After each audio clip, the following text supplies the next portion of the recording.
Hello sa lahat! Welcome back sa aking channel. Ngayon, ituturo ko sa inyo kung paano gamitin ang multiplication table or multiplication chart para madaling masagutan ang multiplication problems. So, napakadali nito at masaya pang matutunan. So, sa ilang simpleng hakbang lang, kaya mo nang sagutin ang gaya ng 4 times 5, 5 times 8, 6 times 7, 7 times 9, 8 times 4, 9 times 3, and so on. So, tara, simulan na natin. So, ito ang multiplication chart ng mga batang 90s. Ayan. Sa multiplication chart na gamit ng mga estudyante noong dekada 90 ay isang simpleng table na ginawa para madaling matutunan ang multiplication. So, makikita sa chart ang mga bilang mula 1 hanggang 10. Okay, na nakaayos sa isang grid format. So, ang mga rows at saka column, ito yung row, ito yung columns, ay ginagamit para hanapin ang sagot sa multiplication. Walang komplikasyon, madaling sundan, at epektibo sa pag-aaral. So, madalas itong nakaprint sa likod ng mga notebook. So, gamit ito, natuto ang mga bata sa pamamagitan ng pagsasanay at pag-uulit, kaya naman marami sa mga batang 90s ang mabilis sa basic math skills. Ang multiplication chart ay mayroong tinatawag na column. Okay, so ito ang column. And meron ding tinatawag na row. Ito ang row. Okay, simulan na natin kung paano ito gamitin. Halimbawa, 2 times 8. Ang gagawin natin ay hahanapin natin ang 2 doon sa taas ng chart.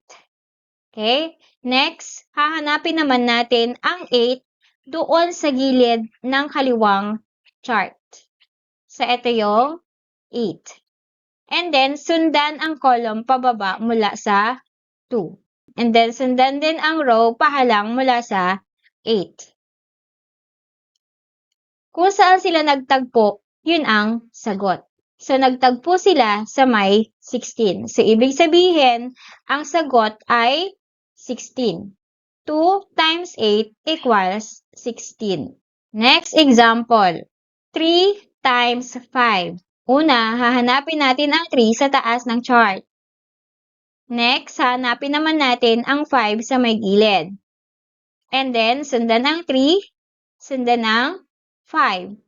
Then, nagtagpo sila sa 15. Ibig sabihin, ang sagot sa 3 times 5 ay 15. Next example, 4 times 9. So, hanapin natin ang 4 sa taas and hahanapin natin ang 9 sa may gilid.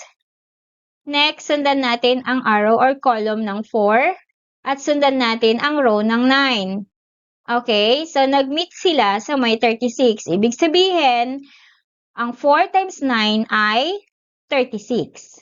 5 times 7. Hahanapin natin ang 5 doon sa taas ng chart. Then, hahanapin natin ang 7 sa may kaliwang gilid ng chart. And then, sundan natin yung column ng 5 at row ng 7.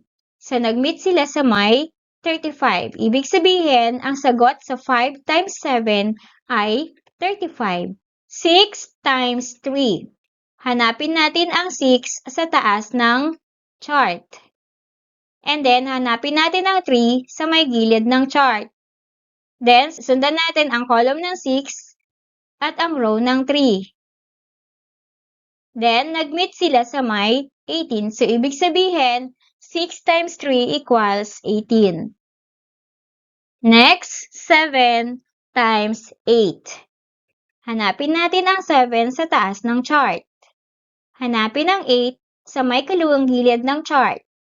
The next, sundan ang column 7 at sundan din ang row ng 8. So, nag-meet sila sa 56. Ibig sabihin, ang 7 times 8 equals 56.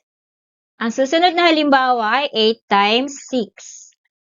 Hahanapin natin ang 8 doon sa taas ng chart. Next, hanapin naman natin ang 6 sa may gilid ng chart. The next, sundan natin ang column ng 8 at sundan natin yung row ng 6. Okay, kung saan sila nagtagpo, which is 48, yan ang sagot sa 8 times 6 equals 48. Next example, 9 times 9. Hahanapin natin ang 9 sa taas ng chart at 9 sa may kaliwang gilid ng chart. Next, sundan natin ang column ng 9 at sundan din natin ang row ng 9. Nag-meet sila sa may 81. Ibig sabihin, 9 times 9 equals 81. Halimbawa, ang susunod na halimbawa ay 10 times 5. Hanapin natin ang 10 sa taas ng chart at hanapin natin ang 5 sa may kaliwang gilid ng chart. Then sundan natin ang column ng 10 at ang row ng 5. So, nag-meet sila sa may 50. Ibig sabihin, 10 times 5 equals 50. Okay, so napakadaling sundan at mabilis na matutunan. So, yan lang po muna. Salamat sa panonood.